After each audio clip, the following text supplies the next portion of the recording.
You think you know yourself, but what if the person you show the world is just a mask? And what if that mask is slowly destroying everything you care about? Right now, as you're watching this, you're wearing one of 3 dark personality masks, and you don't even realize it. Most people go through their entire lives without ever seeing their own face. I'm not talking about the face in the mirror. I'm talking about the psychological mask you wear every single day. The persona you put on when you interact with others, the version of yourself you've convinced yourself is real. But here's the thing. These masks aren't protecting you, they're imprisoning you. And today, we're going to pull back the curtain on the 3 most dangerous personality masks that people wear without even knowing it. By the end of this video, you'll be able to identify which mask you're wearing, and more importantly, you'll understand how to take it off. Let me paint you a picture. You wake up in the morning, and before your feet even hit the floor, you're already putting on your mask. You check your phone, you see what everyone else is doing, and you start adjusting your behavior to fit what you think the world expects from you. You go to work, and you put on another mask. You come home, and depending on who's there, you might put on yet another mask. The real problem isn't that we wear masks. The problem is that we've worn them for so long that we've forgotten there's a face underneath. We've become so identified with these false personalities that we can no longer tell the difference between who we really are and who we pretend to be. And here's where it gets really dark. These masks aren't just neutral shields. They're actively harmful. They create patterns of behavior that sabotage our relationships, destroy our peace of mind, and keep us trapped in cycles of suffering that we can't seem to break free from. Think about it. How many times have you acted in a way that you later regretted? How many times have you said something or done something that wasn't really you, but you felt compelled to do it anyway? How many times have you looked in the mirror and felt like you were looking at a stranger? That's the mask talking. That's the false personality running the show, while the real you sits in the back seat, watching your life pass by like a movie you have no control over. The 3 masks we're going to talk about today are particularly insidious because they're so common. Almost everyone wears at least one of them, and some people wear all 3 at different times. These masks have been passed down through generations, reinforced by society, celebrated in media, and embedded so deeply in our culture that we think they're normal. We think they're just part of being human, but they're not. They're traps. And once you can see them for what they are, you can finally start to break free. The victim, the mask of powerlessness. Let's start with the first mask, the victim. This is probably the most common mask people wear, and it's also the most socially acceptable. Our entire culture has in many ways been built around celebrating victimhood.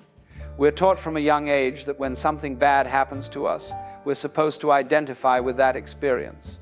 We're supposed to make it part of our story. We're supposed to carry it with us like a badge of honor. The person wearing the victim mask goes through life convinced that everything happens to them, not because of them. They have a collection of stories about all the ways they've been wronged, all the ways life has been unfair, all the ways other people have let them down. And these stories become their identity. Now let me be clear about something. Bad things do happen to people. Genuine suffering exists. Real trauma is real. I'm not talking about denying your experiences or pretending that difficult things haven't happened to you. What I'm talking about is the psychological mask that forms when someone takes those experiences and uses them as a permanent explanation for why their life is the way it is. The victim mask says, I can't be happy because of what happened to me. It says, I can't succeed because of my circumstances. It says, I can't change because I'm damaged. This mask is particularly dangerous because it feels justified. When you're wearing the victim mask, you have evidence. You have reasons. You have a logical explanation for why things aren't working out. And because you have this explanation, you never have to take responsibility for your life. You never have to look at your own behavior and ask yourself the hard questions. People wearing this mask are constantly looking for validation of their victimhood. They surround themselves with other victims who will agree with their story. They share their grievances on social media and collect sympathy like currency. They enter relationships looking for someone to rescue them. And when that person inevitably fails to fix all their problems, They add that person to their list of people who have wronged them. The victim mask creates a prison that looks like protection. It gives you permission to not try, to not grow, to not face the uncomfortable truth that you have far more power over your life than you're willing to admit. Because if you admitted that you have power, you'd also have to admit that you have responsibility. And responsibility is terrifying. Here's what wearing the victim mask looks like in real life. You're stuck in a job you hate, but instead of looking for a new job or developing new skills, you spend your energy complaining about your boss, your co-workers, the economy, or whatever external factor you can blame. You're in a relationship that isn't fulfilling, but instead of communicating your needs or making a change, you play the role of the long-suffering partner who sacrifices everything and gets nothing in return. You want to improve your health, your finances, your life situation, but there's always a reason why you can't. There's always something or someone standing in your way. The insidious thing about the victim mask is that it feeds on attention. Every time someone validates your victimhood, the mask gets stronger. Every time someone agrees that you've been treated unfairly, it reinforces the identity. And pretty soon, you need to be a victim. You need things to go wrong because that's the only way you know how to get the attention and sympathy you crave. People wearing this mask often don't realize that they're actually creating the very situations they complain about. They're so focused on external circumstances that they can't see their own patterns. They can't see how their behavior, their attitude, their expectations are shaping their reality. The way out of the victim mask isn't to deny your experiences. It's to stop identifying with them. It's to recognize that yes, things happen to you, but those things don't define what's possible for you going forward. It's to take back your power by taking back your responsibility.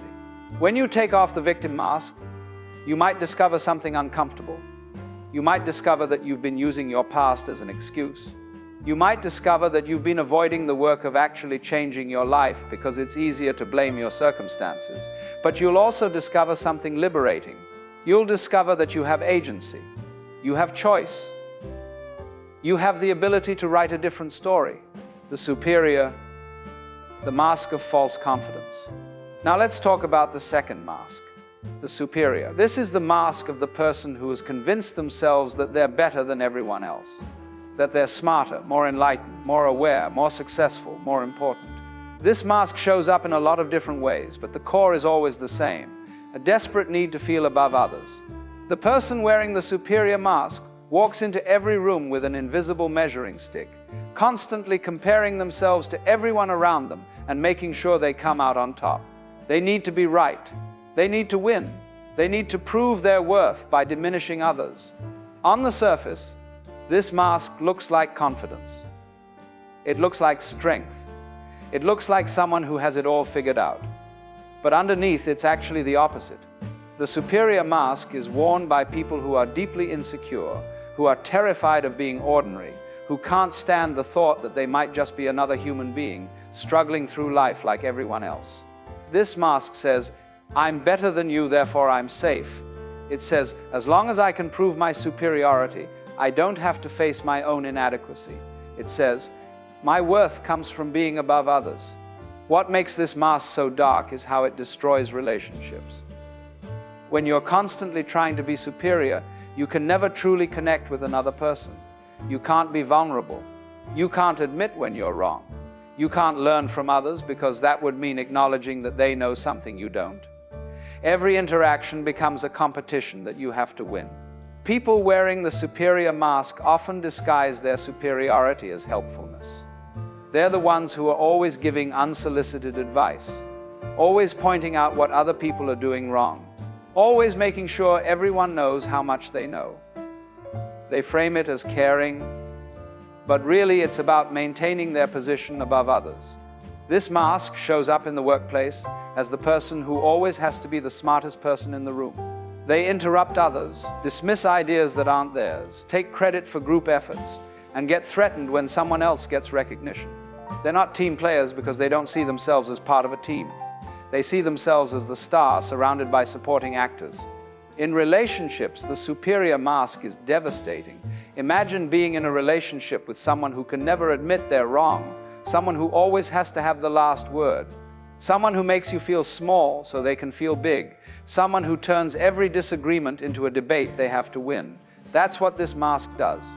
It makes love impossible because love requires equality, and the superior mask can't allow equality. Here's the twist though. The person wearing the superior mask isn't actually superior. They're not more confident. They're not more secure. They're running. They're running from the terrifying possibility that they might be average, that they might be flawed, that they might need help, that they might not have it all figured out. The superior mask requires constant maintenance. You have to keep finding people to look down on. You have to keep proving yourself. You have to keep winning. And it's exhausting, because no matter how many times you prove your superiority, it never actually fills the void inside. It never actually makes you feel secure. You just have to keep doing it over and over again. This mask also cuts you off from growth, because real growth requires humility. It requires being able to say, I don't know. It requires being willing to be a beginner. It requires admitting mistakes and learning from them. But when you're wearing the superior mask, none of that is possible. You're trapped in the need to already be perfect, which means you can never actually become better. The way out of the superior mask is to realize that your worth isn't comparative. You don't become more valuable by making others less valuable. Your worth isn't something you have to prove or defend. It just is. When you can accept yourself as you are, flawed, limited, human, you no longer need to be superior, you can just be. And here's the paradox. When you stop trying to be superior, you actually become more respectable. Because real confidence doesn't need to announce itself. Real strength doesn't need to put others down. Real intelligence is comfortable with not knowing. When you take off the superior mask, people can finally see you. And what they see is someone who's genuine, someone who's secure enough to be humble, someone who's actually worth respecting. The pleaser, the mask of self-abandonment. The third mask might be the most painful of all. The pleaser. This is the mask worn by people who have completely abandoned themselves in the pursuit of being liked, accepted, and approved of by others. They've made it their life's mission to make sure everyone else is happy, even if it means they're miserable. The person wearing the pleaser mask can't say no. They can't set boundaries. They can't express their real opinions or desires if they think it might upset someone. They've become so good at reading other people and adjusting themselves to fit what others want that they've completely lost touch with who they actually are. This mask says, if I can make everyone happy, then I'll be safe. It says, if people need me, they won't leave me. It says, my value comes from what I do for others, not from who I am. The pleaser mask often develops early in life. Maybe you grew up in a home where love was conditional, where you only got attention when you were good, when you were helpful, when you made your parents proud. Maybe you learned that expressing your needs was selfish, that taking up space was wrong, that the only way to be loved was to be useful. And so you learned to please. You learned to anticipate what others wanted before they even asked. You learned to make yourself small so others could be big. You learned to smile even when you were hurting. You learned to say yes even when everything inside you was screaming no. People wearing the pleaser mask are exhausted. They're running on empty because they give everything to everyone else and leave nothing for themselves. They're in relationships where they're always the giver and never the receiver. They're in jobs where they're overworked and underappreciated because they can't advocate for themselves. They're surrounded by people who take advantage of their generosity because they've never learned to protect their energy. Here's what makes this mask so dark. The pleaser thinks they're being selfless, but they're actually being dishonest. By never expressing their real needs, real opinions, real boundaries, they're lying. They're presenting a false version of themselves to the world. And the tragic thing is, the love and acceptance they receive isn't even real because it's not directed at their true self, it's directed at the mask. The pleaser mask creates relationships built on roles rather than reality. You become the person who always listens to everyone's problems but never shares your own. The person who always shows up for others but can't ask for help when you need it. The person who makes everyone else feel comfortable while you're falling apart inside. And then one day you wake up and realize you're angry. You're resentful. You've been giving and giving and giving and you feel like nobody cares about you. But here's the truth, they don't know the real you. They only know the mask. They only know the version of you that says yes to everything and needs nothing. You've trained them to treat you this way. The pleaser mask also attracts takers. People who are happy to receive everything you give without reciprocating. People who don't actually care about you. They just care about what you do for them. And because you're so focused on pleasing, you might not even notice. Or if you do notice, you make excuses for them because confronting them would create conflict, and conflict is the pleaser's worst nightmare. This mask destroys you from the inside out, because when you abandon yourself for others, you create an internal split. Part of you knows this isn't right. Part of you knows you have needs that aren't being met. Part of you knows you're betraying yourself. And that creates a deep sense of inner conflict that often manifests as anxiety, depression, or physical illness. The way out of the pleaser mask is to start saying no. Not to be mean, not to be selfish, but to be honest. To honor your own needs and boundaries. To understand that you can't actually love others in a healthy way if you don't love yourself first. And loving yourself means protecting yourself, valuing yourself, and treating your needs as just as important as everyone else's. When you take off the pleaser mask, you might lose some relationships. People who were only around because of what you did for them will disappear. But that's okay, because you'll make room for real relationships. Relationships where you can be yourself, where you can give and receive, where you're valued for who you are, not just what you do. Why we wear the masks and what they cost us. So we've looked at the 3 dark personality masks: the victim, the superior, and the pleaser. But now we need to ask a deeper question. Why do we wear these masks in the first place? What are we actually protecting ourselves from? The answer is simple but profound.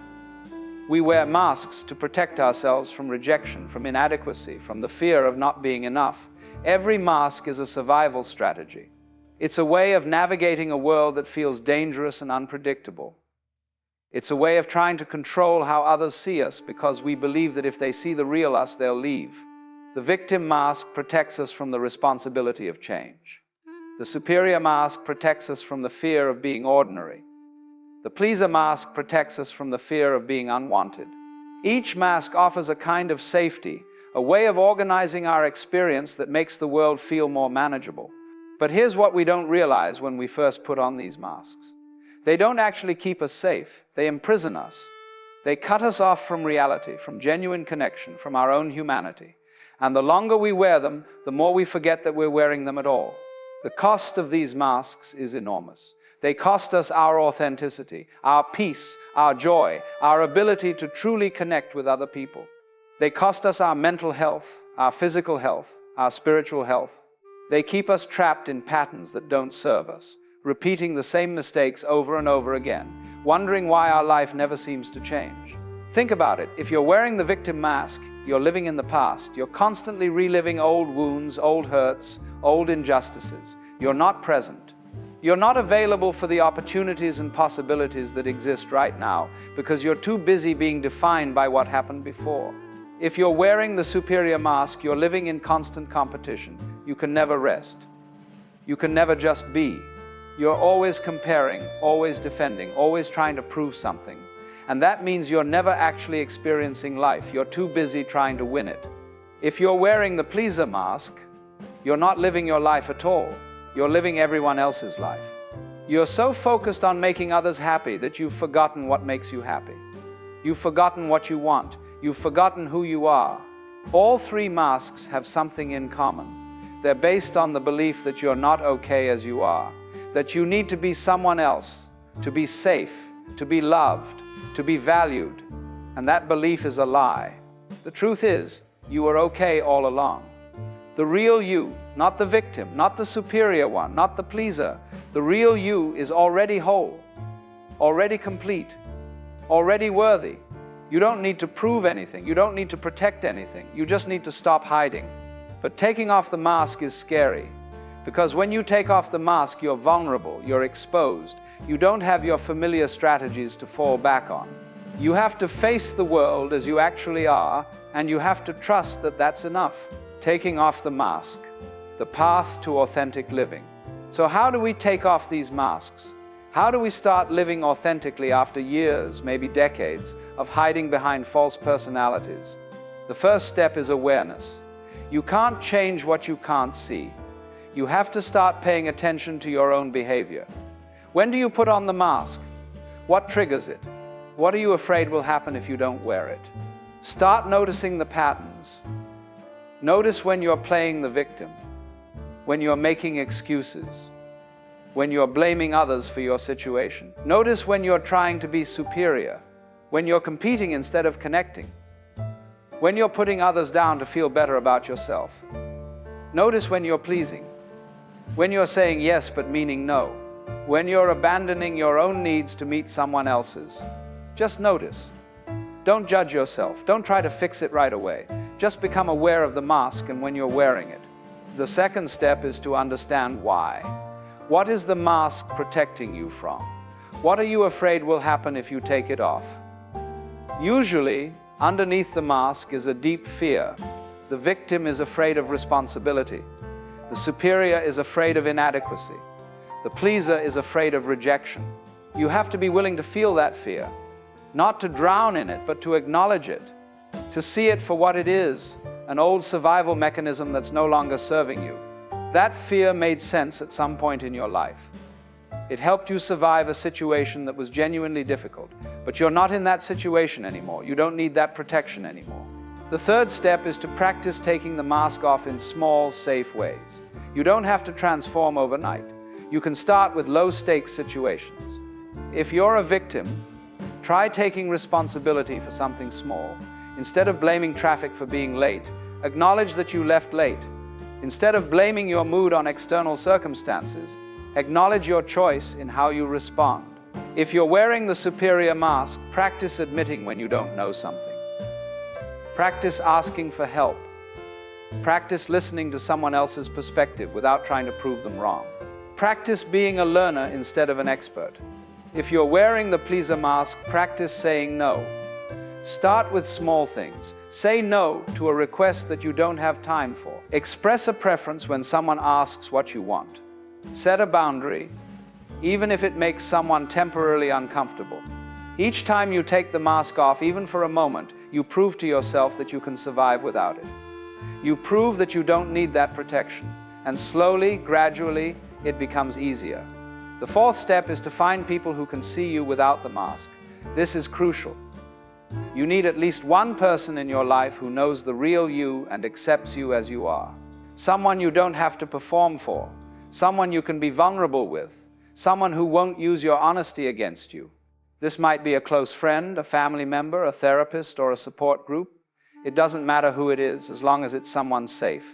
Because when you experience being truly seen and still accepted, it changes something fundamental inside you. It starts to dismantle the belief that you need the mask to be loved. The fifth step is to make peace with being ordinary. This is especially important for the superior mask, but it applies to all of them. You have to accept that you're not special. You're not above the human experience. You're not exempt from suffering, from failure, from limitation. You're just a person. And that's okay. That's enough. In fact, that's more than enough. Because when you stop trying to be special, you become real. And real is always more interesting, more lovable, more valuable than fake. Taking off the masks doesn't mean you become completely transparent all the time with everyone. There's still a place for privacy, for boundaries, for appropriate levels of sharing, depending on the context. What it means is that you stop living from a false self. You stop pretending to be someone you're not. You start making choices based on who you actually are, rather than who you think you should be. And here's what happens when you do this. Life becomes simpler. Not easier necessarily, but simpler, because you're not constantly managing multiple versions of yourself. You're not keeping track of lies or maintaining an image. You're just being. And there's a profound freedom in that. Your relationships change. Some relationships might end because they were built on the mask, not on you. But the relationships that remain become deeper, more real, more satisfying, because you're finally showing up as yourself, and that gives others permission to do the same. You stop being so tired. The masks are exhausting to maintain. When you take them off, you free up enormous amounts of energy that you can use for actually living your life instead of performing it. You become more creative, more spontaneous, more alive, because you're not filtering everything through the lens of, how will this make me look? You can just respond authentically to whatever's happening. You develop real confidence. Not the fake confidence of the superior mask, but the quiet confidence that comes from knowing yourself and being okay with what you find. The confidence that doesn't need external validation because it comes from internal alignment. Taking off the masks is a process, not an event. You'll probably find yourself putting them back on sometimes, especially in stressful situations or with certain people. That's okay. Just notice when it happens and gently take it off again. Over time, it becomes more natural to live without them. The ultimate goal isn't perfection. It's authenticity. It's being able to look at yourself in the mirror and recognize the person looking back. It's being able to go to sleep at night knowing that you showed up as yourself that day, even if that self was messy or uncertain or still figuring things out. Because at the end of your life, you won't wish you had worn your masks more effectively. You won't wish you had been a better victim, a more superior person, a more skilled pleaser. You'll wish you had been yourself. You'll wish you had taken the risk of being seen. You'll wish you had lived your one precious life as you, not as some character you thought you needed to play. So which mask are you wearing? Maybe you recognized yourself in one of these. Maybe you saw parts of yourself in all three. That's okay. The point isn't to feel bad about it. The point is to wake up, to see what you've been doing, to realize that you have a choice. You can keep wearing the mask. You can keep playing the role. You can keep hiding behind the false personality that's been keeping you safe, but also keeping you stuck. Or you can take it off. You can show your real face to the world. You can risk being seen. It won't be comfortable. It might be scary. Some people might not like the real you as much as they like the mask, but the people who matter will. And more importantly, you'll finally get to meet yourself. The real you, the one who's been waiting underneath all along. Life is too short to spend it pretending to be someone you're not. Take off the mask. Let yourself be human. Let yourself be flawed. Let yourself be real. That's where the actual living happens. Not in the performance, but in the truth. Not in the mask, but in the face underneath. If this resonated with you, subscribe for more.